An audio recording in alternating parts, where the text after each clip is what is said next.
All right, we're going to be using Linux because why not? I like being different sometimes. I have a Mac, my work gives me a Mac, but Linux is more of a challenge and whatever. So speaking of challenges, he mentioned one of my past projects was called JS-Git. I did a Kickstarter and then some other funding platform, I don't remember, Bounty Source. And I had great plans. I was going to raise $30,000, spend a few months, make this open source library, and be done with it. Well, I raised the $30-something thousand, but then there's a problem. You've committed to porting Git to JavaScript, and 2 years later, my family was tired of beans and rice. But you can put Git in anything. You can put Git in the browser. This is known as a Git-a-lele. You can put Git in a guitar. And I may be using this for segues or something, I don't know. So this talk there are no slides, I'm sorry. I was too busy getting the demo functional because I thought that was more useful. There is, however, a live site. So if you have working internet, you can even play along. So if you go to revision.studio, yes, studio is a TLD, I learned this. It's not too expensive. And I think it works in Firefox. I know it works in Chrome. There's some issues with generators in Edge. I'm not sure what's up there. It will be fixed later. So the premise of this is suppose you're a kid and you're going to school and your school has Chromebooks and you want to do real programming. What's everyone use for editors? Sublime, Vim, Emacs, Atom, Eclipse, brackets. These are web devs. Probably not much Eclipse. Visual Studio Code. How many of those run on a Chromebook? None of them. And especially if you're in a locked-down school environment Chromebook where you can't install Crouton or even browser extensions, you're stuck with web-based things. Well, I mean, I used to work at Cloud9. We had this cool product called the Cloud9 IDE. Worked offline. Or no, it didn't work offline. It's a cloud service. So I'm like, I want an IDE that works offline. So let's do a segue, or maybe a minor key. So I spent years trying to get browsers to talk to GitHub. Turns out that's painful. But GitHub does have an API, and using their API, you can import Git projects one object at a time. I want the tree, I want the blob, I want the tree, I want the blob, the blob, the blob. It works, it's slow. So conquest, this is one of my projects. We're going to import it. But they don't have CORS headers. You have to use GitHub authentication. So let's do some OAuth here. Yeah. See, I'm an incognito, so I don't have any cookies. Oh, two-factor. See, you can't hack me. Let's see. Oh, that's the wrong app. There we go. You can see this because it's going to change in the next 15 seconds. There we go. All right. So it's now importing that using the GitHub API. As you see, that's kind of slow. One file at a time. Each one's an XHR request. Or actually fetch. Fetch is better. Yay, promises. And so yeah, so here's a little IDE. We can browse. We got icons. We can even see the hex content of the icons. I was going to implement a fancy hex editor, didn't get there. This isn't very impressive. This has been done before. Who saw my mightyedit project 3 or 4 years ago? Okay, that obviously. I launched the same day as Atom. Bad marketing. So there was something I was struggling with back then. I wanted to make an IDE that runs in the browser. I got Git in the browser, I got a file in the browser, I got editing. I haven't added CodeMirror yet, but with CodeMirror you get full syntax highlighting, hinting. Like professional Atom Sublime style graphical editing is quite possible in the browser. But how do you run it? How do I open up an iframe or new tab to my HTML page if I am nothing more than a web page? Did someone say service workers? All right, let me show you. I'm going to cut to the chase. Each one of these things here on the left is actually a link. And if you open the link in a new tab, it actually renders that file. So this is that game, Conquest. It's an unfinished game. That's not interesting. What's interesting is where these files are coming from. So if we go over here to network, right? So let's reload that. So here's these files. They were served, wait, what is that? From service worker. So my other page registered a background worker that injects the namespace for this domain and says, hey, if the browser makes any request for this domain, I'm going to intercept it. And as you know, as a man in the middle, you can do anything. Service Worker was designed for progressive web apps to work offline to give you fine-grained cache control. I'm totally abusing them to do server-side JavaScript in your browser because why not? And I've always had this dream of making something like Cloud9 that works offline while I'm stuck on the Caltrain or in my house in the woods or wherever. Because we get tornadoes all the time and it knocks out the power. But I have lots of batteries, but maybe the ISP goes out. I don't know. I want to keep programming. And, well, that's cool. So that's kind of neat. I mean, has anyone had the idea of using service workers to render static assets from a virtual file system? Okay, maybe I'm weird. So let me go back to the Git half of this. Well, I imported from GitHub, and you saw how slow that was. So I have another service speaking WebSocket protocols with just a plain Redis backend, because Git is nothing more than a content addressable graph. You take your blob, you SHA-1 it, that's your key value store. Redis works great. Definitely need a segue for this. We're going to the source code. D major? Kind of happy? Maybe? All right. Switch. There we go. Source code behind the mirror. Yeah, I'm using Atom. I'm not self-hosting yet. I will get there. So this is all TypeScript. I originally wrote it in JavaScript, and then one day I'm like, this is kind of big, JavaScript's painful, so I sent myself a pull request writing the whole thing in TypeScript. Normally those kind of pull requests are not accepted. But I'm on both sides, so I did accept it after much thinking. This particular file is I've implemented the WebSocket protocol from scratch, because WebSockets are awesome, and I don't like the way Node does them, so I'm going to implement my own. Here's HTTP from scratch, because I don't like how Node does HTTP, even though I helped design that. I really don't like Node streams, and I'm on record on Vimeo helping discuss them, so can't get away from that one. So this code is all TypeScript, and I'm using rollup for bundling. And I've got my nice little rollup thing down here. So this is the main JS file. And what's cool about TypeScript and rollup is you can use ES6 plus type annotations. And then with rollup, it only includes the functions you use. So it's really nice bundles, even though there's zero minification. All my source files are full comments, full anything. It's still really fast. And I've got several targets. There's the main JS file. I have an upload worker. So that's a normal worker, download worker, the GitHub sync worker that you just saw, service worker, and then the Node server. All of these are written using TypeScript. The Node one, I'm barely using Node APIs. See, here I'm just using net, HTTPS for some client stuff for the OAuth dance. But normally, the web server power in this is all HTTP I'm doing myself using Asyncawait as coroutines. It's Node, but not.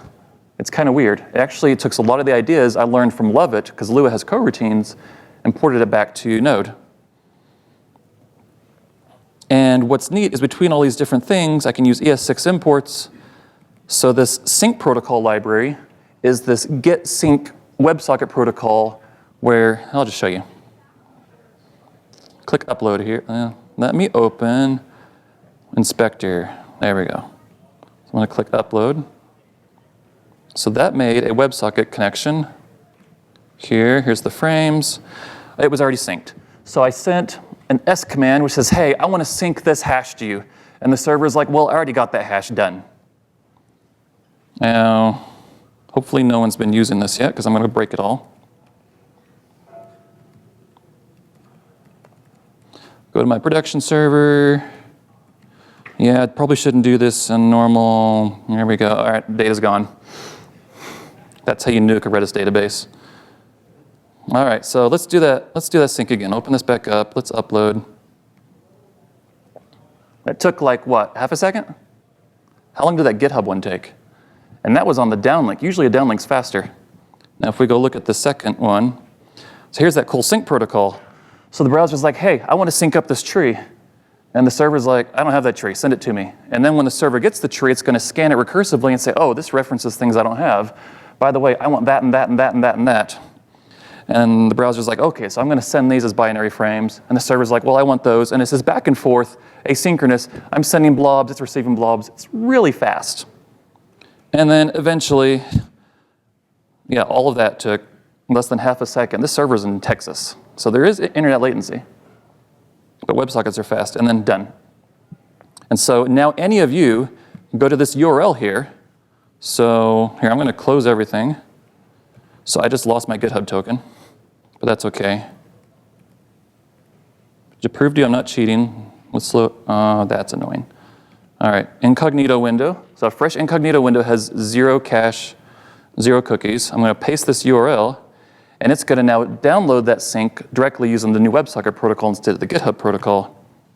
There we go, done, instant sync. And so what this means is you can make browser apps entirely offline, and when you're done, press a button, sync it to the server, paste that link into Twitter, and someone else can instantly download the entire graph to their computer. And you can do this on Chromebooks. And thanks to the service workers, you can actually test the apps locally, because you saw it's intercepting the request. Now, I was doing something similar to this before with tedit. This project's actually from tedit. And here's a crazy idea. In Git, files have an executable bit. And so I say, if a file's marked executable and has this interesting shebang, there's no slashes, but there's a name, JS, then instead of rendering this as a static file, actually run this in some worker environment sandbox and render the result. And so now I'm doing server-side code in the browser offline on a Chromebook at school. And you're like, that's great and all, but what if you want to deploy this? Well, actually, I didn't test this before the talk. I probably should have.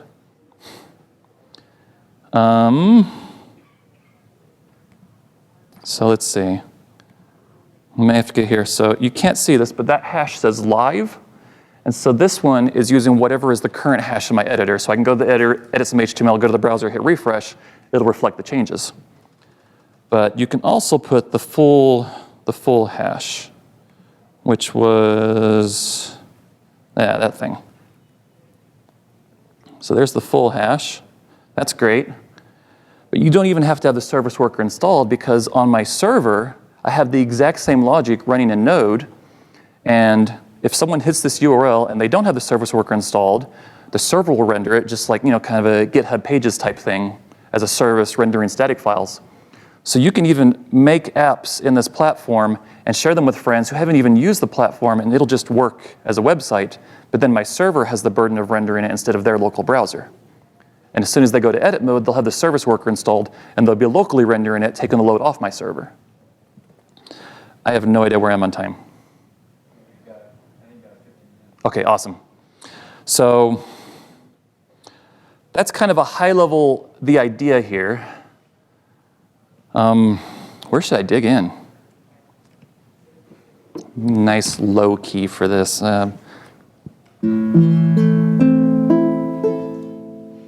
It's kind of minor.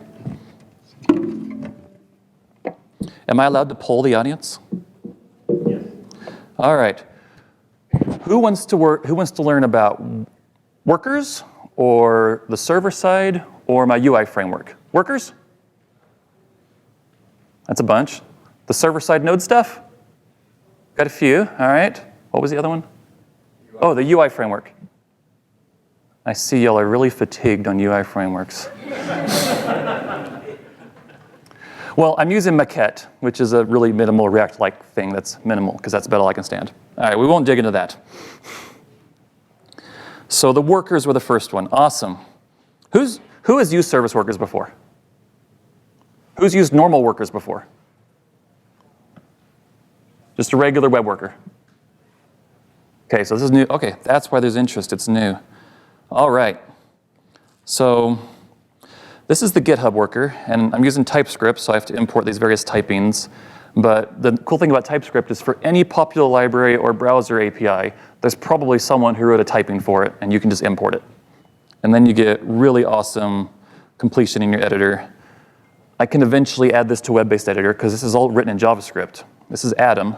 The only difference between Atom and my browser is Atom runs in Node and local WebKit, and my editor runs in a browser. All of the functionality could be ported. It's just engineering effort. So for now, I'm using Atom because I haven't bootstrapped yet. So like here, read commit. Read commit will read a commit out of the tree. out of, no, this is GitHub. Okay, this is GitHub import. I'm trying to remember where I am. So in the GitHub API, there's what's called the getdata endpoint. Where's the URL? Yeah, so it's like api.github.com/repos/your owner and repo and the name of your repository, then git, then whether commits or trees or blobs, those are the internal representations in Git, and then the SHA hash. And you do a fetch request on that with some proper authentication headers, otherwise you get a really low rate limit. But once you're authenticated, then it will give you back this proprietary JSON struct that has all the data you need to reconstruct it in Git. And so, yeah, so I load a commit, I'm dropping the commits on the floor. Git submodules are fun, I do support those. So that requires some clever logic. I do support symbolic references, so you can pass in like ref's head, and it'll resolve that to the current head SHA. And you'll see I'm using Asyncawait here everywhere. If you haven't dug into that, it's really fun. It's all based on promises. It compiles down currently to generators, which pretty much all the modern browsers already support, and Node supports. And sometime soon, whenever ES 2016 lands, it'll be native everywhere. But TypeScript has support for it as well as normal ES6.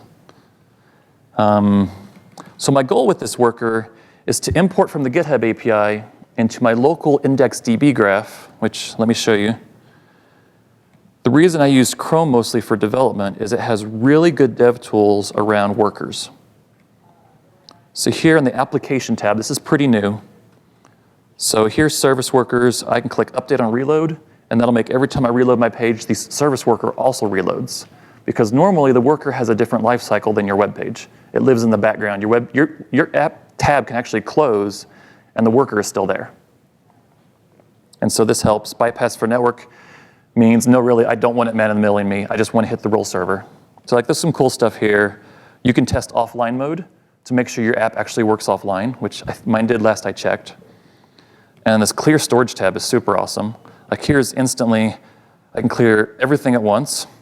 Cookies, IndexedDB, all that. I can browse my IndexedDB. So here's my actual Git objects. The key is the hash. The value is just a typed array of the actual Git compatible representation. And then aliases, these are just like the various projects I've opened and the current root commit, or the current root tree. And so, application state. And so the goal of this GitHub worker is to import using this REST API and build this graph. Did I include all that nasty code? I think I deleted, fixed state. Here's a fun one. If you do ever use the GitHub API for reading commits and you want to create a Git compatible object, dragons, that definitely deserves a chord. I already used the low one, maybe this one.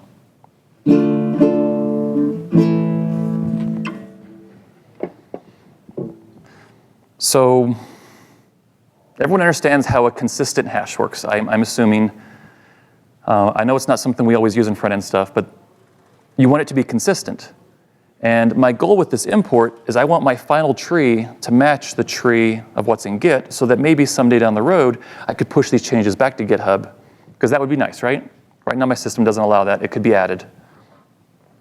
Well, GitHub through their API, when they give you the commit, they do things like trim white space off the commit message and strip the time zone out of the author and committer fields, which changes your hash because it's a consistent hash. And the goal of a good consistent hash is if you change any data, you get a completely unrelated and unrecognizable hash, which, by the way, when you implement SHA-1 is really fun debugging, because if you have a bug anywhere, the result's just wrong. Luckily, there's techniques, but that's tricky. And so this fun function here, this is ported from JS-Git. So I got something out of that 30,002 years of eating beans. Is it basically just goes through all the possible time zones, strips the white space, adds back white space, and all the possible permutations until the hash matches what it should be. Because I am basically reversing a SHA hash. And I know what they did to break it, or I know what they might have done. And this works 90% of the time. Yeah, and you have to do time zones in 30-minute increments because some places have those weird half-hour time zones. But yeah, that's fun. Fixed state. But yeah, I read the tree, I keep some Git module state, I keep some, let me get to the actual worker part. That's the interesting part, if you haven't done workers.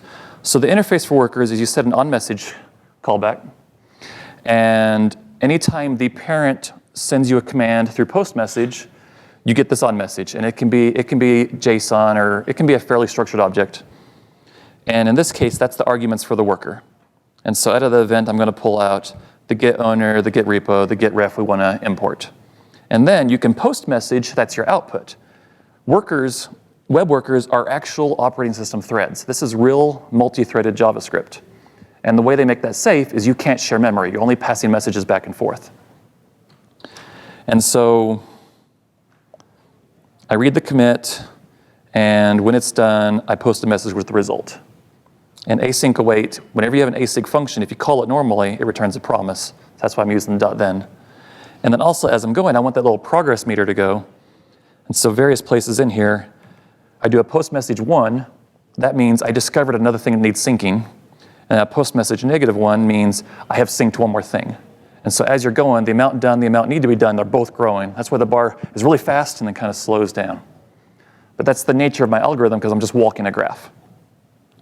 So as far as the interaction goes, that's it. I'm just posting messages back and forth. And then in my parent GUI app, let's see, let's get past all the OAuth mess. Yeah, here's import. Here's the actual import, I think. Yeah.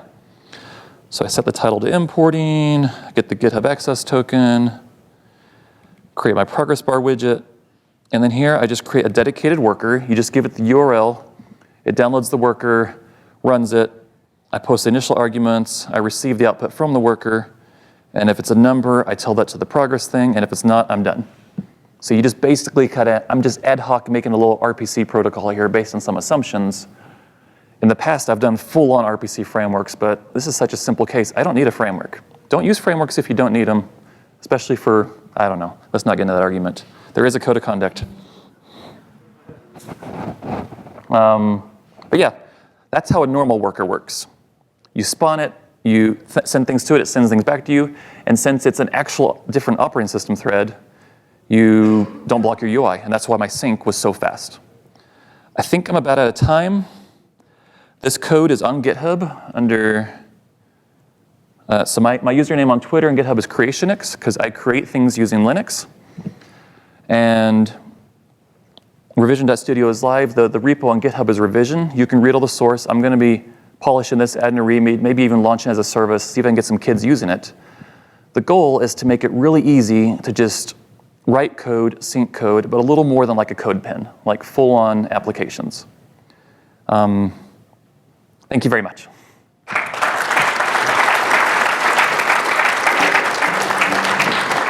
Thank you, Tim Caswell. How about a closing chord? Closing chord. I'm a big fan of C. It's a good chord. All right. Thanks, Tim. All right.